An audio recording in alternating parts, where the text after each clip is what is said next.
Sehinggakan ia mula digunakan oleh atlet dunia di kejohanan Olimpik. Tapi bukan semua orang boleh buat benda ni kan? Iya sih.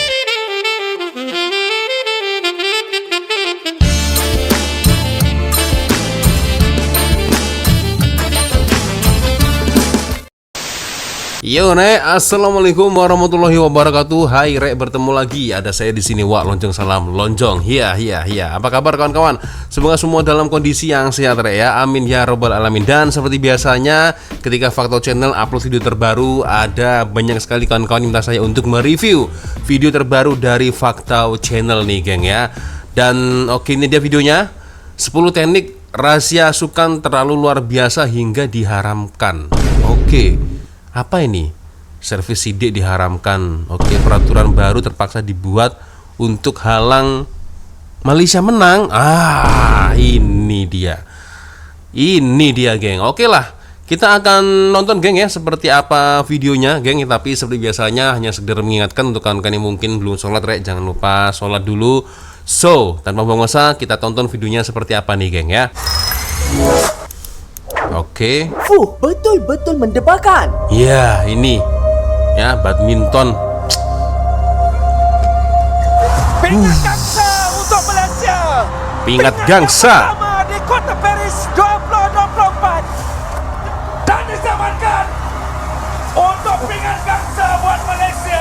Mantul. Dan patut ucapkan kepada Aaron Chia, So Ho Yi dan Lee Zijia kerana berjaya mengharumkan nama negara dengan berangkul 2 pingat gangsa dalam acara badminton beregu dan perseorangan Sukan Olimpik Paris 2024. Oleh kerana besok pun merupakan hari terakhir Olimpik. Jadi Fakta rasa, apa kata Fakta kumpulkan semua komen-komen cadangan mengenai sukan dan hasilkan satu video secara sekaligus. Tapi jangan risau, insya-Allah Fakta akan buat video berasingan mengenai cadangan sukan yang berbeza. Namun korang tahu tak, sejak dahulu lagi ramai atlet dunia yang berusaha mencari dan mencipta pelbagai teknik, kaedah ataupun cara yang sah untuk menang dalam sesuatu pertandingan. Namun apabila teknik itu berjaya memecahkan rekod dunia, tiba-tiba ia diharamkan.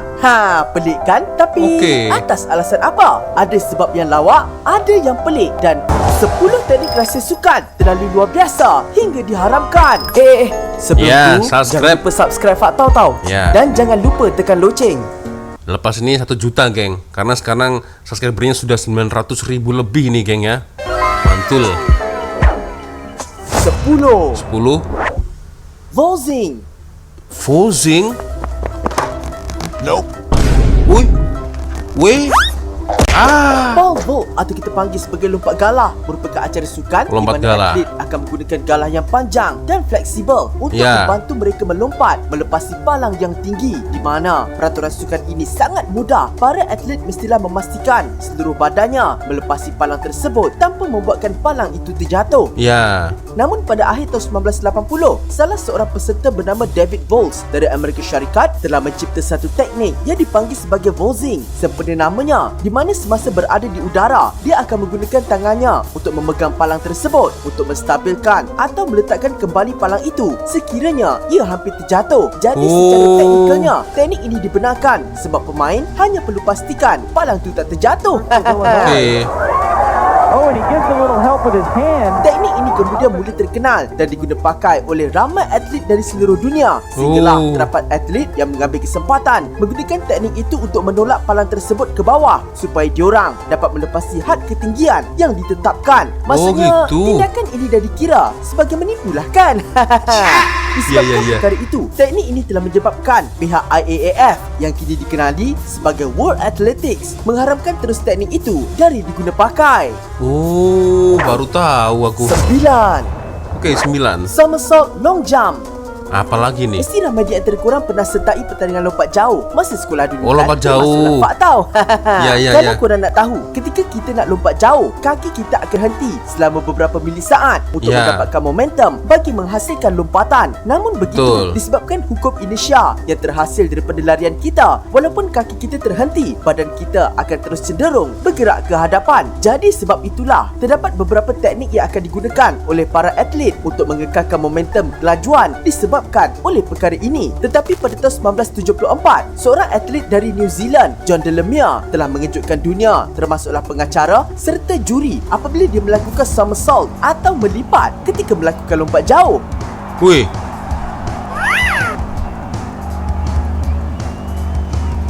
Oh, Tindakan dia ni bukan saja nampak gempak, malah ramai pakar fizik mendakwa teknik tersebut lebih efisien dan efektif, walaupun ramai pakar menganggap teknik tersebut boleh menghasilkan rekod dunia yang jauh lebih tinggi, tetapi ia telah diharamkan kerana dianggap terlampau berbahaya. iya They sih. tried to say it's dangerous, but if it's dangerous and you got to ban it, then you better ban gymnastics completely.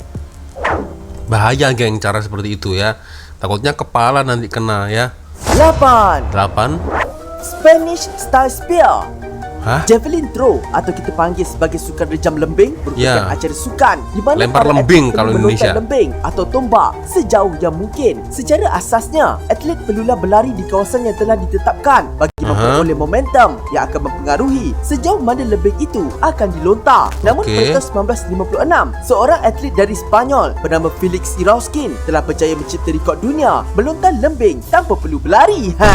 Di mana Felix hanya perlu berpusing untuk mendapatkan momentum sebelum melontar lembing tersebut, di mana ia berjaya melontar sejauh 112 meter, jauh meninggalkan rekod ya. rasmi terkini iaitu 98.48 meter. Namun kawan Felix yang turut sama menggunakan teknik itu berjaya memecahkan rekod Felix dengan melontar sejauh 124 meter. Maksudnya, kalau korang guna teknik ini, confirm boleh pecahkan rekod dunia. Tetapi, Ya. mestilah ada tetapi. Disebabkan teknik ini sangat efisien dan mampu meningkatkan prestasi lontaran, pihak World Athletics risau sekiranya lembing itu dilontar terlampau jauh sehingga boleh terkeluar dari landasan dan terkena pada pihak juri atau penonton. Ya, Disebabkan bahaya. itu, mereka membuat keputusan untuk mengharamkan terus teknik tersebut. Oh, akhirnya nggak boleh ya. Tapi memang beda geng ya. Bedanya itu dilempar dengan begini ya dan begini itu lebih jauh ya, lebih laju begini geng ya. Kalau begini sih ya bisa tapi kurang jauh, lebih efektif begini tapi sudah tidak dibolehkan ya. Oke, kita lanjut lagi. 7. 7. The Cartwheel. The Korang tahu cartwheel. tak kenapa sukan ini Oh, ini tolak peluru ini. panggil sebagai lontar peluru? Lontar Kalau peluru. korang nak tahu, acak ini pertama kali direkodkan ketika abad pertengahan, di mana tentera pada masa itu bertanding dengan melontar peluru meriam sejauh yang mungkin untuk membuat perbandingan siapa yang lebih kuat. Tapi sekarang ni, diorang dah tak pakai peluru meriam lagi lah. Oh, ya. Sejak dahulu lagi, terdapat pelbagai teknik telah dicipta untuk mencari cara bagi meningkatkan kekuatan lontaran. Sehinggalah pada tahun 2006, teknik cartwheel atau pusingan roda yang tercipta secara tak sengaja dari sukan di sekolah ini mula diguna pakai secara meluas, sehingga kan terdapat jurulatih yang mendakwa teknik ini sangat berkesan dan mampu menambah 4 ke 6 kaki jarak tambahan dari lontaran asal, sehingga kan ia mula digunakan oleh atlet dunia di kejohanan Olimpik. Tapi bukan semua orang boleh buat benda ni kan. Iya sih, nggak semua orang bisa buat seperti ini kan. Teknik ini memerlukan badan yang fleksibel yang dianggap tidak adil oleh setengah atlet dan dikhawatiri boleh mendatangkan bahaya. Atlet telah memutuskan untuk mengharamkan teknik itu. Oke, ya coba bayangkan kalau kalian begitu, geng ya. Sebelum kita tolak peluru ya harus jungkir balik begitu. Dulu masa di sekolah saya ya hanya masa sekolah rendah dulu ya hanya menolak peluru saja, nggak ada istilah sampai apa benda-benda buat benda sampai jungkir balik itu nggak ada, geng. Nggak semua orang ya kan, takutnya kalau orang yang berbadan besar itu yang susah, geng ya. Aduh. Oke, next. 6. 6. The Lochte Kick. Apa lagi nih? Sejak dari tahun 2003, tiada seorang pun yang mampu mengalahkan atlet perenang dari US, Michael Phelps, dalam acara renang gaya bebas 200 meter selama 5 tahun berturut-turut. Michael memegang rekod tersebut sehinggalah pada tahun 2009, seorang perenang bernama Ryan Lochte berjaya memecahkan rekod dia. Tapi masa tu terdapat banyak kontroversi yang mendakwa pakaian Lochte yang dicipta oleh NASA pada masa itu yang dipanggil sebagai super suit mempunyai tahap apungan yang luar biasa dan didakwa perkara ini adalah sama dengan penipuan yang digelar sebagai doping teknologi. Doping agak-agak teknologi. kalau pakai supersuit ni, orang tak pandai berenang. Boleh jadi pandai berenang tak? Iya sih. Walaupun FINA yang kini dikenali sebagai World Aquatics tidak menarik rekod Lochte, tapi diorang buat keputusan untuk mengharamkan pakaian renang tersebut. Tetapi pada tahun 2011, walaupun tanpa supersuit, sekali lagi Lochte berjaya memecahkan rekodnya sendiri. Tapi berbeza dengan perenang lain yang menyelam menggunakan teknik dolphin kick dengan kepala menghadap ke bawah, Lochte pula melakukan dolphin kick dalam keadaan terbalik sebelum memusingkan kembali badannya dan melakukan gaya bebas. Dan sekali lagi, FINA telah mengharamkan teknik Lochte tanpa menarik semula kejuaraannya. Kesian kan? Balik-balik kena haram je Lochte ni.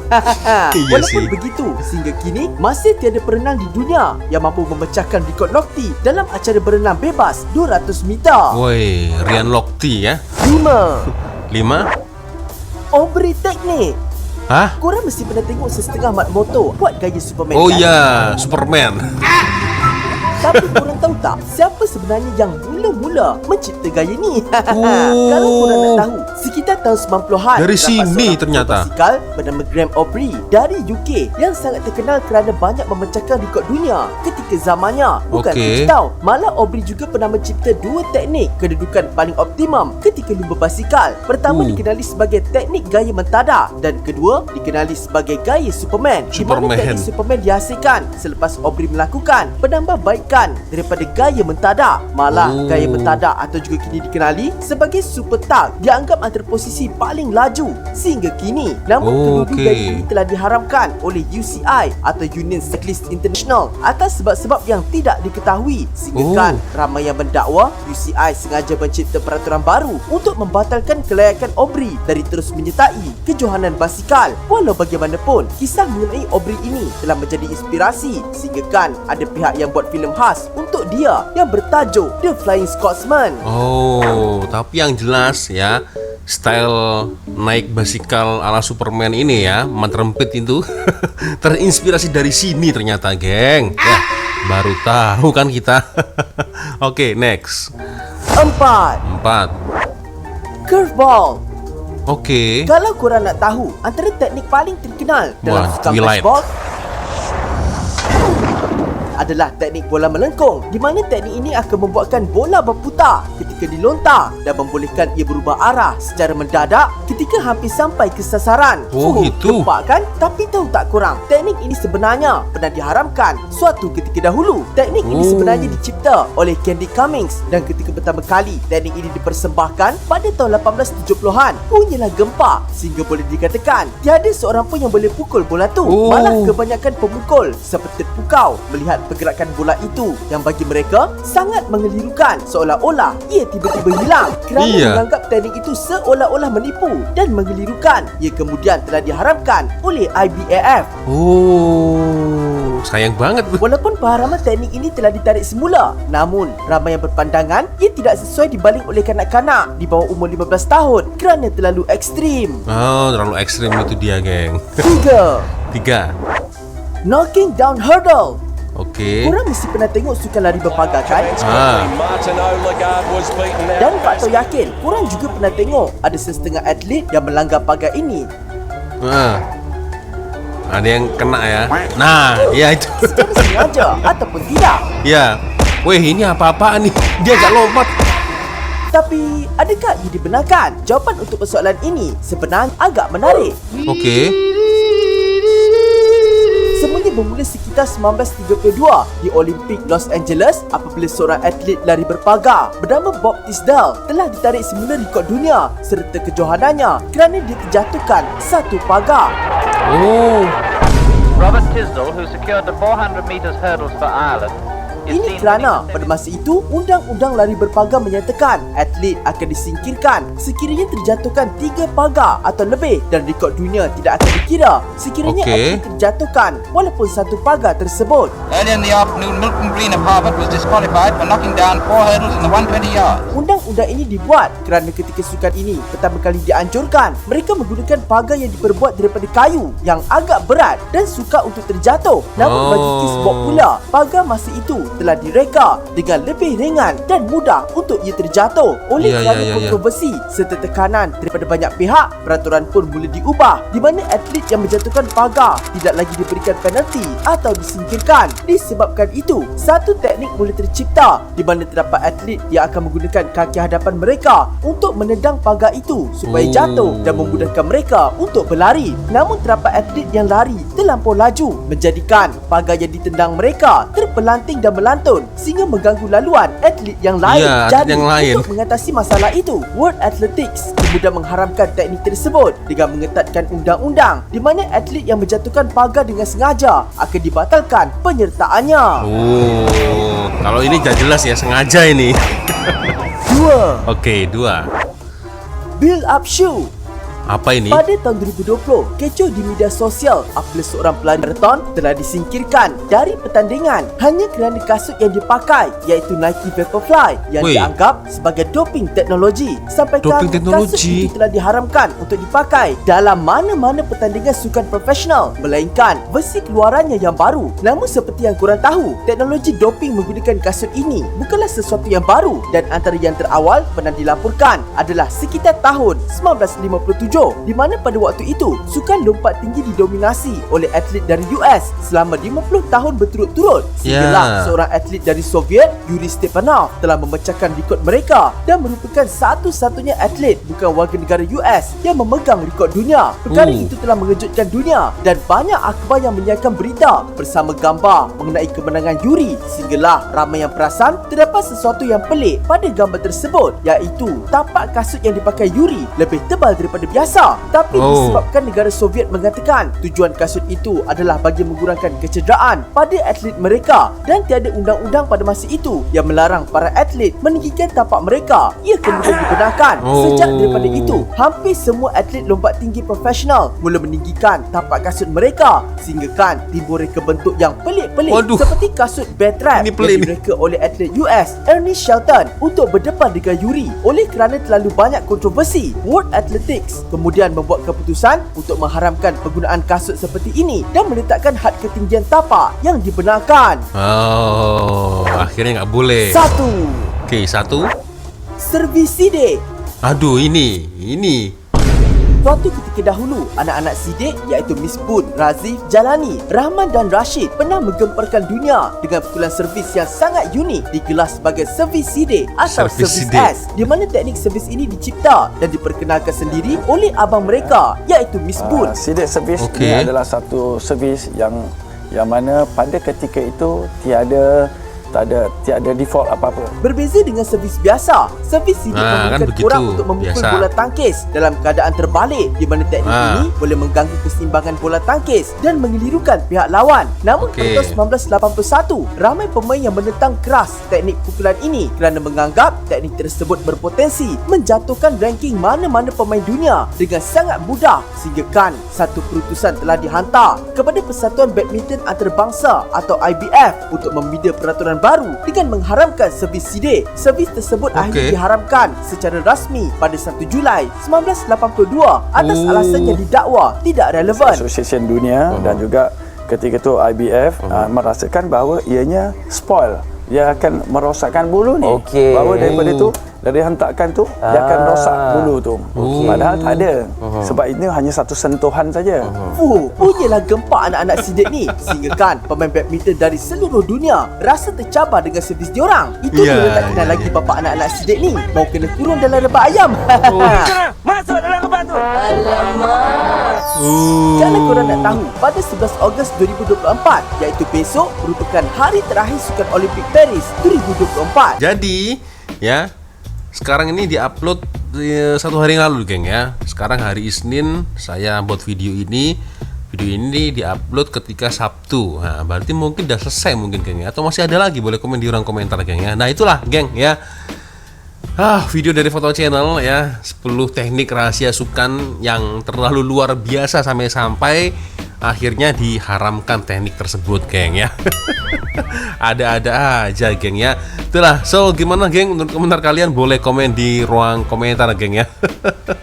Oke ya, sepertinya cukup sudah untuk video kita kali ini. Terima kasih untuk kawan-kawan yang tadi sudah berkomentar, sudah request di DM Instagram. Terima kasih sekali lagi ya. Dan sebelum saya pamit ya, untuk kawan-kawan yang mungkin mau request apa, boleh silakan kirim link videonya di DM Instagram seperti biasanya ya. Dan akhirnya saya Wak Lonjong pamit dulu, geng. Wassalamualaikum warahmatullahi wabarakatuh. I love Malaysia, I love Indonesia. Bye bye, Re.